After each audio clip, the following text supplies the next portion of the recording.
A school report card is not something that you sort of go back to every month. It's sort of like a news story with a headline, and somebody takes away a message from it, and they might tell their friends, and they might go deeper. But it has to start with your audience. What is the purpose of the online school report card, and what outcomes do you hope to produce? When you think about how might you design a school report card, this is probably the first thing that comes to mind, right? Like, oh my gosh, what am I going to put in it? I have a page or a screen I have to fill up. What should go there? The real challenge is taking all that content and organizing it in a way that provides all the information that people want without providing too much information. The first thing I would say is don't jump right in. It's a long process. Who's going to use the tool? We talked a lot about audience, right? So you've hopefully started that process. What are they going to try to do with it? How do they do what they're trying to do now? Like, what's the difference between what you're trying to build and what they're doing right now?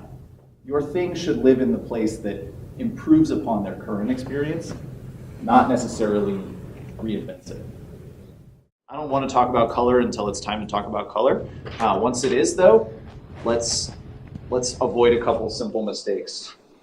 One is using colors that are like right next to each other in a color wheel to illustrate things that are really different. Think about your purpose when you're making pictures for people, and I would just start with these defaults. If you do that, you will be better off.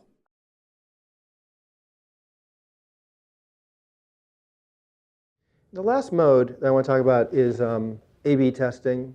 Some people call it rapid cycle experimentation. But the basic idea is you have some kind of stimulus, version A or version B, right, of your site.